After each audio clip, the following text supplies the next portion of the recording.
Hi, everybody. You've got Cindy Lewis Caballero and Sandy Orlando. We're your two co-race directors for the Endurance Event Production Series, including Georgina Spring Fling and Georgina Marathon and Half Marathon.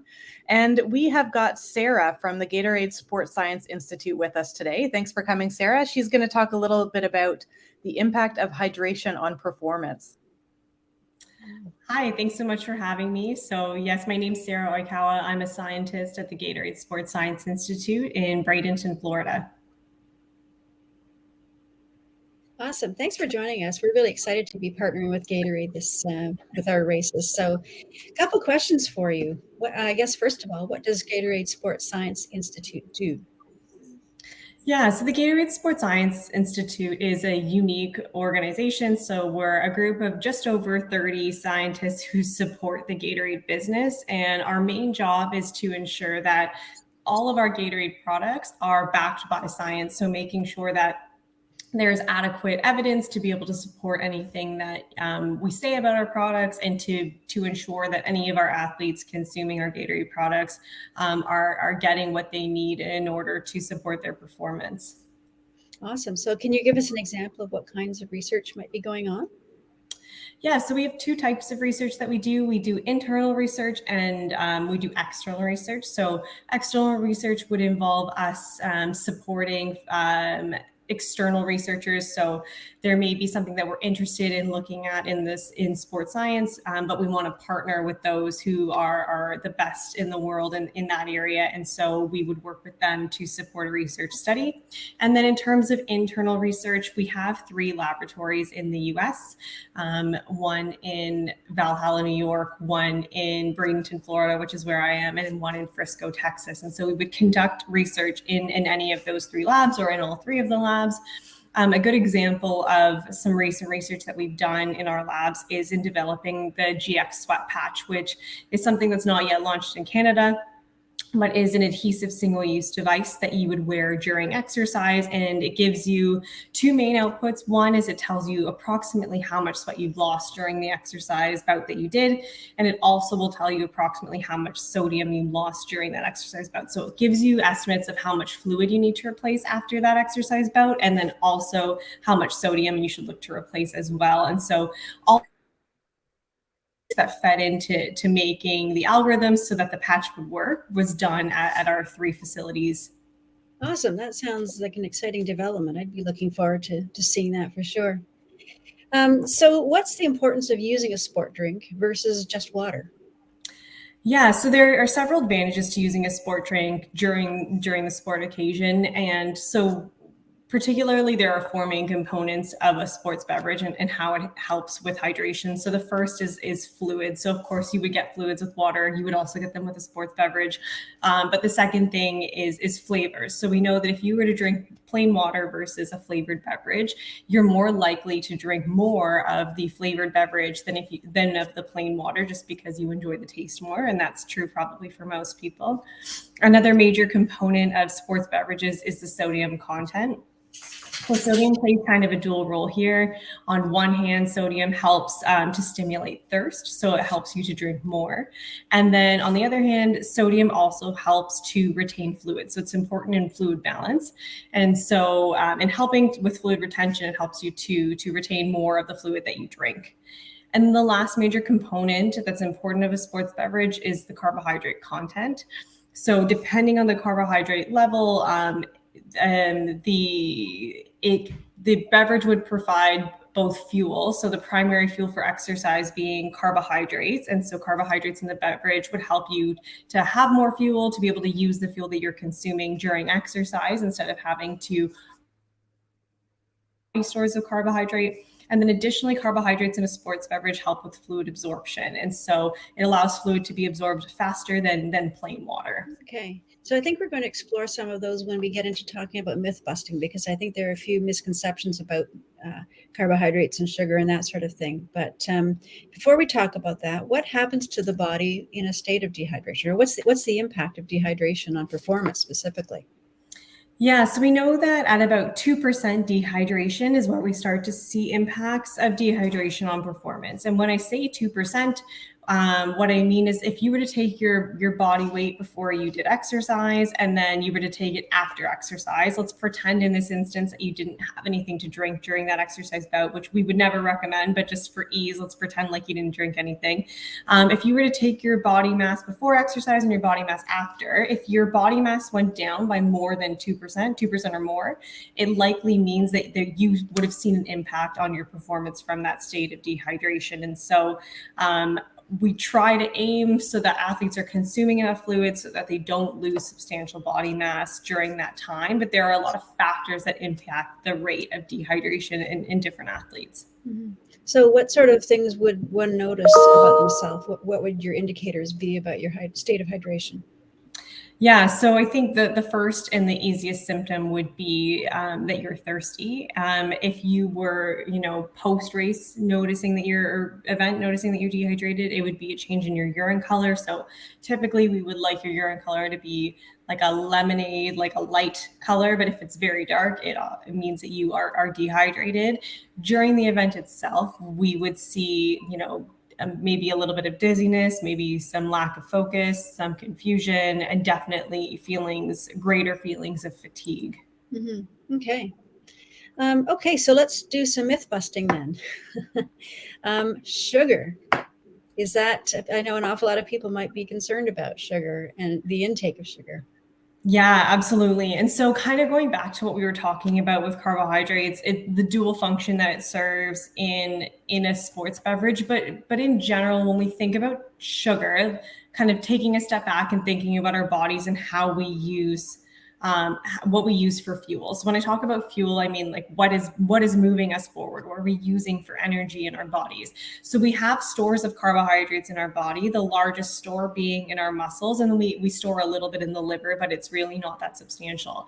And so when we have stores of carbohydrates in the muscle, that's great, and they can sustain us for some time, but those stores are limited. And after we deplete those fuel stores, that's where we really start to see issues in performance. That doesn't really happen with short bouts of exercise. So 30 minutes, moderate to low intensity, you're not going to deplete your fuel stores. But when we get past that 60-minute mark of exercise, or if exercise is extremely intense, we really need to start thinking about getting carbohydrates from an exogenous source. And from your sports drink is a really a good way to get those carbohydrates, or a gel or a chew or something like that. And so greater than 60 minutes, or if that intensity is very high and we're in the 45-ish minute mark, we would consider providing athletes with carbohydrates. And that's because it allows us to kind of, as I mentioned earlier, use the carbohydrates found in those food and beverages instead of relying just on our body to provide that energy for performance. Mm-hmm. And how does one know how much? Yeah, so during exercise, again, greater than 60 minutes, we recommend anywhere from 30 to 60 grams of carbohydrates per hour. And that's because in general, we can oxidize, or we can break down about 1 gram of carbohydrate per minute. So 30 to 60 minutes, 1 gram per minute, 30 to 60 grams per hour in about an hour. That's what we're looking for in terms of carbohydrate past that 60-minute mark. When we get in a little bit further past the 90-minute mark, those recommendations change a little bit more. We would look to increase the amount of carbohydrate just slightly.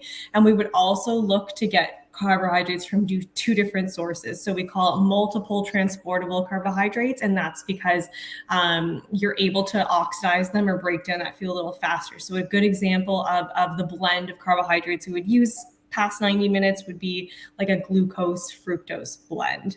And so kind of going back to what you were saying, Sandy, and I realized I didn't answer that question, is the myth busting and kind of the negative connotation around sugar is absolutely warranted in certain occasions. But I think when we're talking about things like longer endurance events, like a marathon, it's extremely important that athletes are educated about the importance of fueling during exercise. Because if you were to run, if you're running a 3 or 4 hour marathon and you've not consumed any fuel in that 3 to 4 hour time frame, I can't imagine how you're feeling towards the end of that exercise bout. So making sure that you're educated in kind of what your body needs and when is super important to myth busting around sugar. When you look at the difference between someone who can run, for example, a 2:40 marathon versus someone who's looking for a 4 hour or 4 or 5 hour, the intent, I think a lot of the intensity that happens in that 2:40 runner, they're thinking, well, I'm not out there that long. Do I need as much as someone who's going longer? Is there a difference there? Definitely. And I wouldn't say that the person that's running a 2:40 needs fuel any less than the person that's running the 5 hour. And that's particularly, as you mentioned, is the intensity has gone up. It's intensity and time are the two main drivers for using fuel or energy sources. And so in both situations, both athletes would require carbohydrate fueling in that time. Okay. Cindy, is there anything that you're thinking about? Yeah, no, I think that's great. I think this is great information, especially I know that with our coached athletes, it can be a challenge to talk to them about why they need to take in calories. A lot of endurance athletes, they're doing it because they want to lose weight or get leaner. And so they're afraid of calories. So we're happy to hear from you that they need them and why they need them. And we hope that, having that information will help people understand what to do better.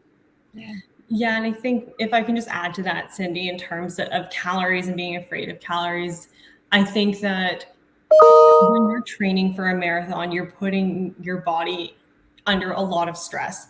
And there are a lot of adaptations that are occurring in that time. And primarily, a lot of them are happening to your cardiovascular system, but a lot of them are also happening to your muscle.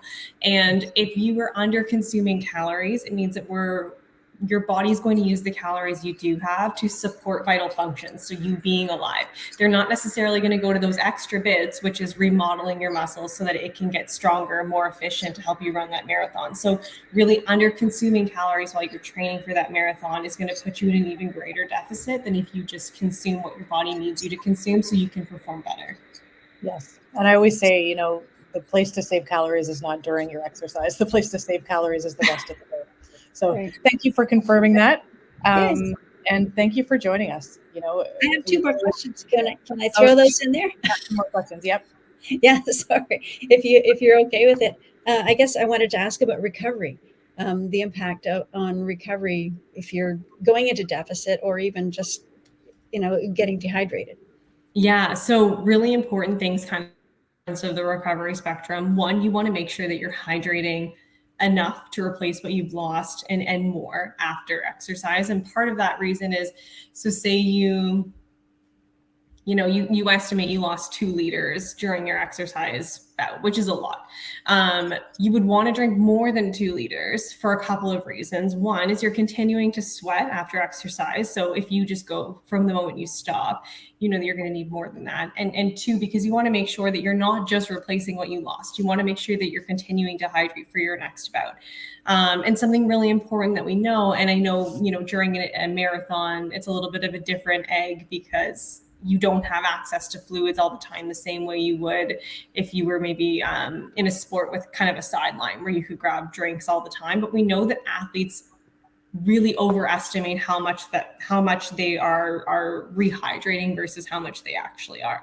So just making sure that hydration is top of mind, and kind of going back to what I was saying earlier is, most athletes enter exercise in a period of dehydration. So making sure that you're going to perform your best for your training if you're going into it already being hydrated than if you're dehydrated. So don't try and make up for it during exercise.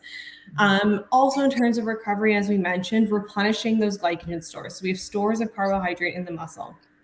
Hopefully you were consuming carbohydrate during your training if it was longer, but if you weren't, or if you did deplete those carbohydrate stores, you need to fill them up. It's just like a gas tank in your car. If you empty the gas tank and then you don't fill it up again and you try to go for a 6-hour drive tomorrow, can you do that? Likely not, because you don't have enough gas. So making sure that we're getting the carbohydrates in that we need following exercise. And for most people, you should be able to replenish those on kind of a typical diet within a day or two. Otherwise, we would suggest around 1 to 1.2 grams per kilogram per hour for about hours following exercise if you need to replenish them quickly. And then something also that's really important for recovery, and I think that there's probably a little bit more stigma around it compared to if we think about like weightlifting, is making sure that you're getting adequate protein following exercise. So generally we would recommend as kind of a ballpark absolute number, 20 to 30 grams of protein following exercise. If we want to get specific, ideally around 0.3 or 0.4 grams per kilogram. So if you take your body mass in kilograms and multiply it by 0.3 or 0.4, that will give you the amount of protein that ideally you would need to maximize muscle building and muscle recovery following exercise. And again, kind of going back to why this is important for running, is that your muscle is being trained to run this marathon. And that means increasing the efficiency of the mitochondria in your muscle, increasing the density, increasing vasculature, and all of that needs protein to rebuild and remodel to make those changes. And so in order to kind of get the most out of our training is we want to make sure that we're adequately recovering and providing our muscles with that protein to help for the rebuild and recovery and remodel process after exercise. I had a short pause on this, and maybe everybody else did, just in case they did. You said 1.2 grams of carbohydrates every hour for how many hours after exercise? 8 hours, and that's if like you really need to get it done. For most people, if you just consume your diet normally, you should be okay. Of course, that's different if we're thinking about people that are on a carbohydrate restrictive diet. So maybe just making sure that you're doing what's right for you, and also making sure you always consult kind of if you have access to a healthcare practitioner that can help you kind of plan your diet for that. Mm-hmm. Great. So I think there's so many topics that we could talk about, but we're getting kind of long and long-winded here. Did you want to wrap up, Cindy? Yes. Sarah, we really appreciate you joining us. Lots of great information that all of our runners need. I think there's something in there for everyone. And, again, thanks for taking the time. We are very happy to be partnering with you guys for this year and beyond. And we will try and get someone from Gatorade Sport Science Institute back again in the next couple of months as we lead into the Georgina Marathon for September. Great. Wonderful. Thanks so much for having me. Have a great day, everyone. Thanks, Sarah.